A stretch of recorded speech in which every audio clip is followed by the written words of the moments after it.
The Kidron Valley is the valley on the eastern side of the Old City of Jerusalem, separating the Temple Mount from the Mount of Olives. It continues east through the Judean desert, towards the Dead Sea, descending 4,000 feet along its 20-mile course. The settlement Kedar, located on a ridge above the valley, is named after it. The neighborhood of Wadi al-Joz bears the valley's Arabic name. The Hebrew Bible calls it a Jehoshaphat, the Valley of Jehoshaphat. It appears in Jewish eschatologic prophecies, which include the return of Elijah, followed by the arrival of the Messiah, and the war of Gog and Magog and Judgment Day. The central point of reference for the Kidron Valley is its confluence to Jerusalem's richest concentration of rock-hewn tombs. This area, located on the periphery of the village Silwan, was one of the main burial grounds of Jerusalem in the Second Temple period.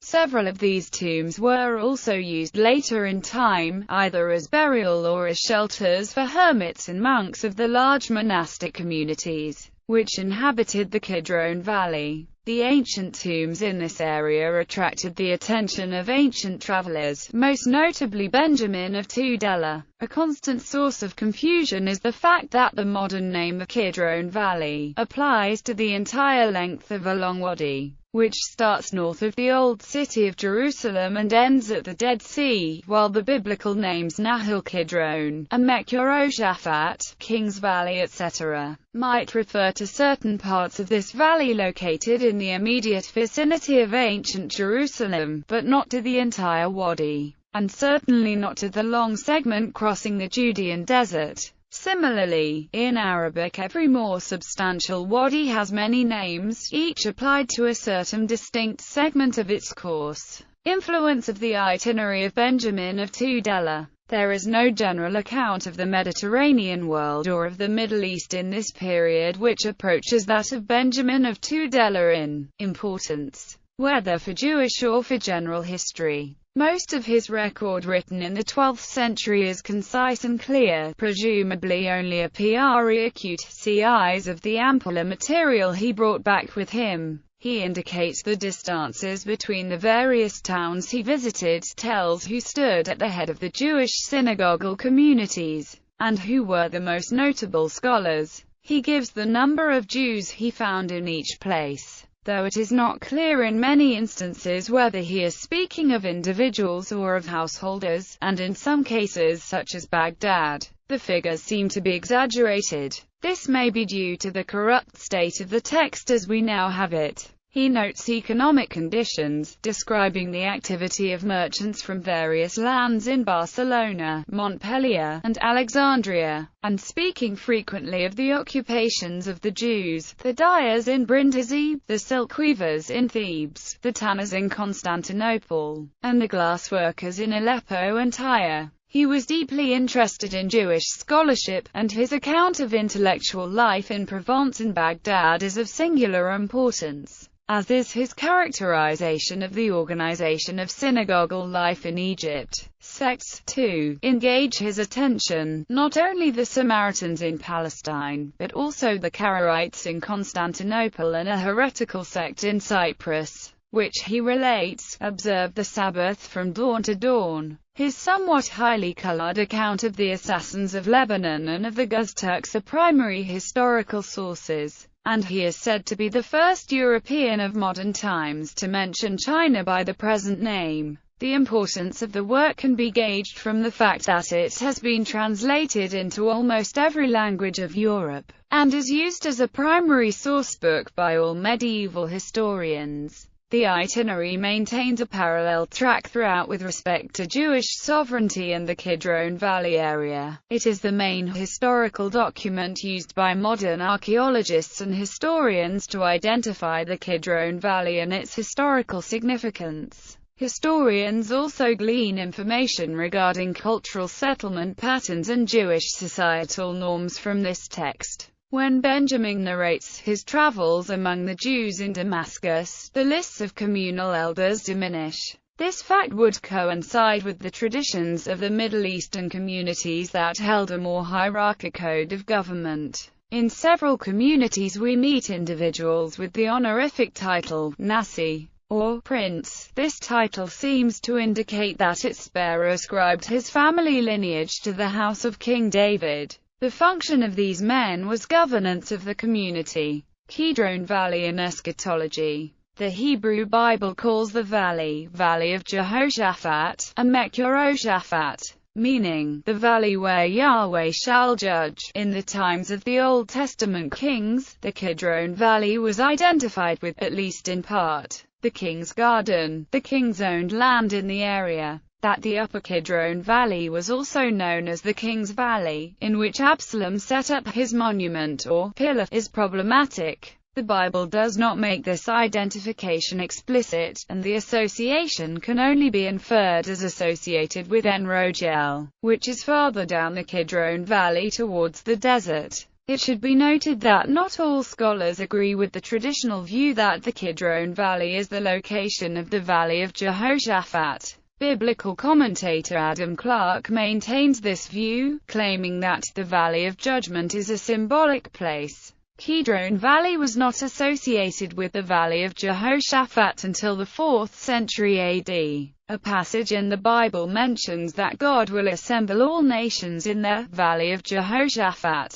Some hold that the Valley of Jehoshaphat refers to the valley situated between Jerusalem and the Mount of Olives to the east. It was in this valley where King Jehoshaphat is thought to have overthrown the enemies of Israel. Its identification with the Kidron Valley, which began in the 4th century, is somewhat uncertain since no actual valley of this name is known to pre-Christian antiquity. Monumental tombs. The 3 monumental tombs on the eastern side of the Kidron Valley are among the most well-known landmarks of ancient Jerusalem. These are, from north to south, the so-called Pillar of Absalom, which rises in front of the Cave of Jehoshaphat, the Tomb of Ben-Ahaziah, and the so-called Tomb of Zechariah, which could quite likely be the nephesh of the Tomb of Ben-Ahaziah. Archaeological detail. Absalom's tomb consists of 2 parts. First, a lower cube hewn out of the bedrock, decorated with engaged Ionic columns bearing a Doric frieze and crowned by an Egyptian cornice. This part of the monument contains a small chamber with an entrance and 2 arcosolia and constitutes the actual tomb. The second part, built of ashlars, is placed on top of the rock-hewn cube. It consists of a square pedestal carrying a round drum, itself topped by a conical roof. The cone is slightly concave and is crowned by an Egyptian-style lotus flower. The upper part has the general shape of a tholus and is interpreted as a nephesh or monument for the tomb below, and possibly also for the adjacent Cave of Jehoshaphat. The Pillar of Absalom is dated to the 1st century CE. Literally, the word nephesh means soul, but in a funerary context it is the term applied to a form of funerary monument. In descriptions of the tombs of the Jewish nobility, the pyramid shape is also emphasized as the mark of a tomb. This would imply that nephesh and pyramid were synonymous. The Jewish tombs in the Kidron Valley are the best examples of this form of nephesh. They appear as a rectangular, pyramid-capped monument. Similar forms of the nephesh decorate ossuaries, with the addition of a dome-capped column. In Jerusalem, the nephesh as a tomb monument stood either above or beside the tomb, set on steps or on a base. Scriptural significance. It might be argued that the name, King's Valley, derived from its proximity just east of the Palace of David in the City of David, on the western slopes of the Kidron Valley and south of where the platform was built. The biblical account about David comes from the books of Samuel, books of Kings, and the books of Chronicles. While almost half of the Psalms are headed, a Psalm of David, the headings are later additions, and no psalm can be attributed to David with certainty. Chapters 29, 30 and 31 of 2 Chronicles cover King Hezekiah's call for the sanctification of the ministers of the Lord, the cleaning of unclean things, an invitation to all Israel and Judah to the Passover in Jerusalem, a successful celebration of the Passover there, and liturgical reforms.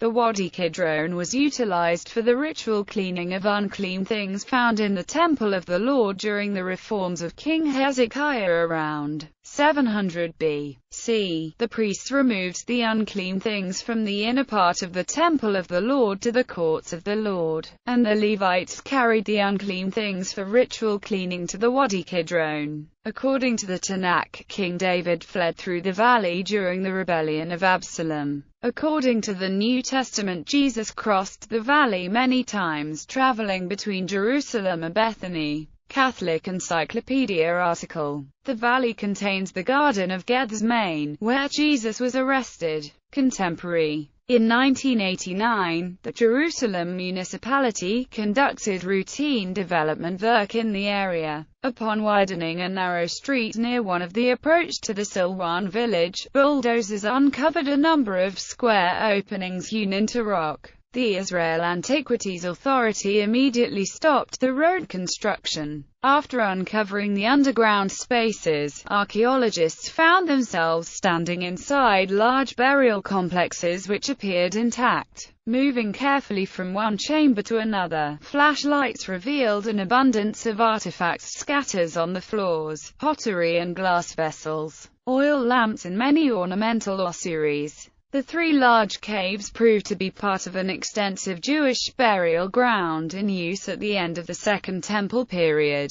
which terminated in the year 70 AD, when Jerusalem was conquered and the temple destroyed by the Roman legions. There is a controversial proposal to reconstruct part of the valley in a Palestinian neighborhood of East Jerusalem and turn it into a park to be called the Garden of the King. Photos. Greater Kidron Valley area, southeast of Jerusalem.